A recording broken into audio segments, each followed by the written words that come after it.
Hello students, welcome to Prayagraj one day classes. I hope आप सभी बहुत ही बेहतर होंगे। मैं उम्मीद करता हूं आपकी तैयारी उससे कहीं ज़्यादा बेहतरीन शानदार तरीके से चल रही होगी। जैसा कि आपको ज्ञात है कि प्रयागराज वनडे क्लासेस के द्वारा कल ही सूचना दी गई थी कि वीपीओ का रिजल्ट प्रकाशित होगा। जिस दिन पेपर हुआ उसी दिन हमने आपको कट ऑफ के आंकड़े भी दिए और दोनों चीज़ें हमारी 100% सही गई। मैं पुनः बोल रहा हूं आपको कि प्रयागराज वनडे क्लासेस के द्वारा जिस दिन पेपर होता है उसी दिन एनालिसिस करके कट ऑफ के आंकड़े बता दिए जाते हैं और 99% हमारी कट ऑफ के आंकड़े सही होते हैं। बल्कि ये मैं कहूँगा कुछ ज़्यादा ही बोल दिया। अगर आपको लगे कि मैं ज़्यादा बोल रहा हूँ तो आप प्रयागराज वनडे क्लासेस का ट्रैक रिकॉर्ड उठाकर देखना है। 95% से ज़्यादा की एक्यूरेसी यहाँ पर देखने को मिलती है। यूपीपीसीएस हो, आरओआरओ हो, फूड एनालिस्ट हो, यूपी 55 जूनियर असिस्टेंट की टाइपिंग की टेस्ट की बात करें या फिर हाल फिलहाल में एजीटीए का रिजल्ट आया था जहाँ पे छात्रों ने माफ़िया मांगी। मैंने सबसे ज़्यादा कट ऑफ बताई थी, सबसे हाई जो कट ऑफ मैंने रेंज दिया था वो 55 से 57 दिया था और 57 के आसपास मेरिट गई। यह है हमारी प्रामाणिकता का सबसे बड़ा आधार। शॉर्ट्स वीडियो जितने भी हैं उठाकर देख लेना।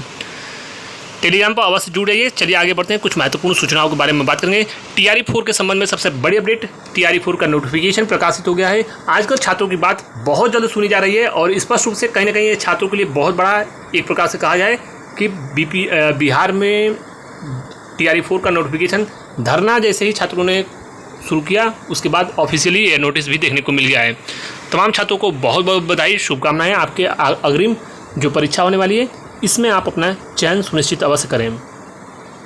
अगली जो महत्वपूर्ण सूचना है 55 जूनियर असिस्टेंट के रिजल्ट को लेकर स्पष्ट रूप से माननीय उप मुख्यमंत्री महोदय के द्वारा बहुत ही शानदार कार्य किया गया है। ब्रिजेश पाठक जी माननीय उप मुख्यमंत्री जी के द्वारा ब्रिजेश पाठक जी के द्वारा लगातार छात्र हित में बहुत बड़ा कदम उठाया जा रहा है। लगातार छात्र उनसे मिल रहे हैं, उनकी समस्याओं का निराकरण जो भी यथासंभव पॉसिबल जो भी चीज़ें हो पाती हैं एज सुन एज पॉसिबल, जितनी जल्दी आपके रिजल्ट की बात करें या फिर नोटिफिकेशन हो या फिर विभिन्न भर्तियों के चयन प्रक्रियाओं से जुड़ी प्रक्रियाएं हों, तेज गति से निष्पादन हो रहा है। यह अपने आप में बहुत ही बधाई के पात्र हैं। माननीय उप मुख्यमंत्री महोदय के द्वारा जेईई के छात्रों के लिए भी उन्होंने आश्वासन दिया और 55 जूनियर असिस्टेंट वाले छात्र भी मिले।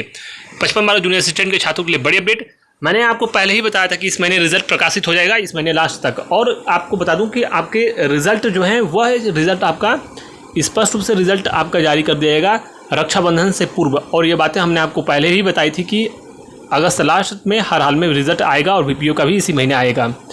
तो ये है हमारी प्रामाणिकता इन खबरों को लेकर भी वास्तविक स्थिति। मैंने बार बार बोला है कि यह कोई मेरा कोर्स और PDF यहाँ पे नहीं बेचना है कि मैं झूठ चीज़ें बोलूँ, कोई कट ऑफ के आंकड़े गलत दे दूँ कि आपका उसमें अहित हो, क्षणिक मात्र की खुशी मिले आपको और भविष्य में वो चीज़ें गलत हों। ये इस चैनल का उद्देश्य न था, न है, न होगा। और ये बातें मैं बार बार हर वीडियो में बोलता हूँ। मेरी बातें बुरी लगें, कठोर लगें, वह चीज़ें अल्प समय के लिए खराब लग सकती हैं, दूरगामी परिणाम उसके सकारात्मक होंगे। और कोई भी काम करना जीवन में दूरगामी परिणाम देखकर ही करना। क्षणिक मात्र की खुशी के लिए कोई भी ऐसा कार्य मत करना जिससे भविष्य में आपको आत्मग्लानि हो। अगली जो महत्वपूर्ण सूचना है वह है एडीओ विज्ञापन को लेकर। मैंने पूर्व में भी बताया है कि एडीओ का विज्ञापन जारी होगा और टीम लगी हुई है, तमाम ऐसे बच्चे इस पर वर्क कर रहे हैं। लगातार माननीय उप मुख्यमंत्री महोदय से भी आप अपने भर्ती के लिए मिलिए और पूरी संभावनाएं हैं कि IOAS से भी आपका इस PET के द्वारा ही नोटिफिकेशन दे देगा और एडीओ का विज्ञापन इसी PET से 95% से ज़्यादा चांसेस हैं आएगा। एक बार लोअर की भर्ती हो जाने दीजिए, उसके बाद इसमें और भी तेज़ गति देखने को मिलेगी। इसके अलावा UPSSC के द्वारा जो ANM का रिजल्ट है डॉक्यूमेंट वेरिफिकेशन के लिए इसी महीने आना संभावित है। और ANM के बाद जो टॉप प्रायोरिटी में भर्ती है वह लेखपाल है। लेखपाल का भी विज्ञापन लेखपाल का जो डॉक्यूमेंट वेरिफिकेशन के लिए रिजल्ट है वो अगले महीने प्रकाशित हो जाएगा। मैंने इसके कट ऑफ के आंकड़े लेखपाल के लिए दिए हैं कि जिनके भी 55 से 57 के आसपास हैं, बल्कि 54 से 57 के आसपास जिनके भी नंबर हैं वो लोग DB के लिए उम्मीद कर सकते हैं। आपकी संभावनाएं प्रबल हैं। इसके अलावा एक महत्वपूर्ण भर्ती है ROARO इलाहाबाद हाईकोर्ट के द्वारा। UPPSC के ROARO के विज्ञापन बहुत जल्द प्रकाशित हो जाएंगे, लेकिन इलाहाबाद हाईकोर्ट ROARO की परीक्षा के संबंध में लगातार छात्र सैकड़ों की संख्या में मैसेज किए हैं, पूछ रहे हैं बार बार। एक ही जवाब मैं आपको दूंगा, अभी वर्तमान की स्थिति में स्थितियां 100% या फिर एक प्रकार से कहा जाए कि स्थिति स्पष्ट नहीं है। जो आप सोच रहे हो कि जैसे मैंने नोटिफिकेशन के बारे में इन्फॉर्मेशन दी थी, परीक्षा के बारे में दूं, ऐसी जो भी लोग कोर्स बेचने के लिए कर रहे हैं, जब वास्तविक स्थिति होगी तो आपको अवगत कराया जाएगा। टेंटेटिव मैंने आपको एक्सपेक्टेड एक आइडिया दिया है कि आप अक्टूबर लास्ट मानकर तैयारी करो, मिड तक या लास्ट सेकंड पखवाड़े में, दूसरे पखवाड़े में ही आप उम्मीद करो कि होगी। उससे पहले होने की संभावनाएं नहीं है। हाल फिलहाल की गतिविधियां NTRE को लेकर देखे हैं आप, हाल फिलहाल में क्या नीट को लेकर हुआ है, अन्य महत्वपूर्ण भर्तियों को लेकर क्या हुआ है, UGC नेट की बात करें, तमाम महत्वपूर्ण चीज़ें आपके सामने हैं। तो इन सब टेक्निकल चीज़ों को भी आप समझो। भर्ती आपकी विलम्ब हो लेकिन ईमानदारी से भर्ती हो, ट्रांसपेरेंट तरीके से हो, ईमानदार चयनित छात्रों का जो छात्र चयनित हो वो ईमानदार हो, यह महत्वपूर्ण रखता है, ना कि भर्ती में एग्ज़ाम जल्दी हो यह मायने रखता है। 1 महीना विलम्ब हो लेकिन भर्ती ट्रांसपेरेंट, पारदर्शी और ईमानदारी से होनी चाहिए।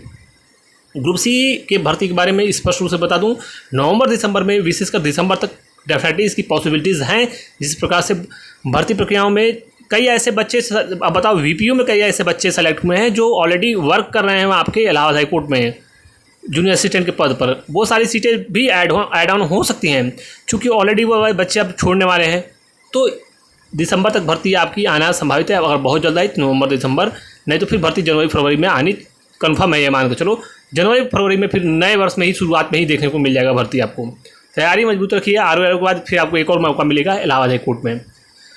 इसके अलावा एक और महत्वपूर्ण चीज़ है फूड एनालिस्ट रिजल्ट के बारे में, और लाइब्रेरियन वाले स्टूडेंट इस पर शुरू से सुन लें। लाइब्रेरियन वाले स्टूडेंट्स के लिए माननीय उप मुख्यमंत्री महोदय ने लिखा है, आप बीच बीच में जाकर मिलते रहो और अन्य माननीय मंत्रीगण से भी मिलिए और विशेषकर माननीय उप मुख्यमंत्री महोदय से मिलिए कि विज्ञप्ति जल्द से जल्द प्रकाशित किया जाए इसी PET 2025 से, जिससे जनवरी फरवरी तक आपके एग्जाम्स भी कंडक्ट हो सकते हैं। इसलिए आपका भर्ती सबसे पहले आना था लाइब्रेरियन का, लेकिन आप लोगों ने प्रयास नहीं किया, आपकी प्रायोरिटीज़ लगातार घटती गई और भी कई टेक्निकल कारण थे, इस वजह से भर्ती विलम्ब हुआ। नहीं तो भर्ती आपकी बहुत पहले ही आ गई होती।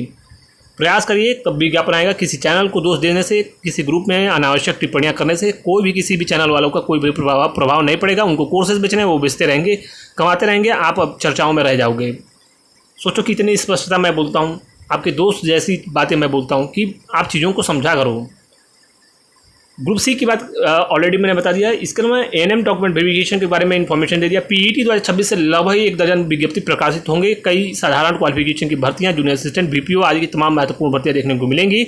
एक नोटिस वायरल किया गया था, पूरी तरीके से वो फेक था। जब तक आधिकारिक किसी भी नोटिस की पुष्टि नहीं हो जाती तब तक ना तो इस प्रकार के कार्यों को करना चाहिए और इस प्रकार के आर्थिक लाभांश के उद्देश्य से तो बिल्कुल भी नहीं करना चाहिए। लेकिन आज के वर्तमान इस कलयुग का हो या फिर वर्तमान समय में यह एक ट्रेंड बन गया है कि जो भी चीज़ें आती हैं, ये जितने भी कोर्स बेचने वाले, विशेषकर टेलीग्राम नहीं, जो यूट्यूब के जितने भी कोर्स बेचवा गएंगे या इनका पूरा इकोसिस्टम लगा हुआ है, ये सभी टेलीग्राम चैनल्स को अलग अलग ज्वाइन किए हैं जो इन्फॉर्मेशन देते हैं, वहीं से कॉपी पेस्ट करके तुरंत इन्फॉर्मेशन चला देते हैं। इनको थोड़ी सी भी इनके पास अगर नैतिक मूल्य रहता है या फिर खुद में अगर इनको आत्मग्लानि रहती तो ये इस प्रकार के कार्यों से बचते और आकर क्षमा मांगते हैं। मुख्य सेविका में कोर्स बेच लिए, इनको कोई भी शर्म नहीं आई। फिर इन्होंने BPO के बारे में बैचेज लॉन्च करना शुरू कर दिया, फेक इन्फॉर्मेशन देना शुरू कर दिया कि इतने पदों पर विज्ञापन आएगा।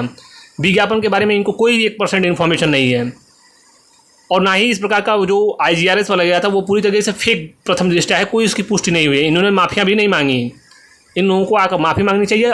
UP मुख्य सेविका का अभी तक अध्याचन नहीं गया है, फिर भी इन्होंने फिर भर्ती का राग अलापना शुरू कर दिया है। जब तक विज्ञापन ऑफिशियली आधिकारिक रूप से नहीं जाए तब तक अनावश्यक अपुष्ट बातों को करने से बचना चाहिए। फैशन शो आप लोगों का हो गया है, कोई किसी और कल कोचिंग में पढ़ा रहा है, परसों दूसरे कोचिंग में चला जा रहा है। आप लोगों के पास ना तो नैतिकता है, ना ईमानदारी है और ना किसी प्रकार का कोई मोरल रिस्पॉन्सिबिलिटीज़ है, कुछ भी नहीं है आप लोगों के पास। तो ऐसे कोचिंग संस्थानों पर सरकार को नकेल कसने की आवश्यकता है और ऐसे तत्वों को आइडेंटिफाई करके इनके विरुद्ध बहुत ही कठोरतम कार्रवाई करनी चाहिए, जिससे अनावश्यक, जो मैं बार बार इस बात का पक्षधर हूँ कि सोशल मीडिया को रेगुलेट करने के लिए बहुत ही सख्त और कड़े प्रावधान होने चाहिए और इन तमाम कोचिंग माफियाओं पर नकेल कसने की आवश्यकता है, जिससे छात्र हित में जो अनावश्यक गतिविधियाँ हैं उस पर पूर्ण रोकथाम लगे। इसके संदर्भ में निकट भविष्य में अवश्य बड़े स्तर पर व्यापक कार्य संभव हुआ तो अवश्य व्यक्तिगत रूप से भी अगर जरूरत पड़ी तो किया जाएगा। तो फिलहाल इस महत्वपूर्ण वीडियो में बस इतना ही। Thank you so much.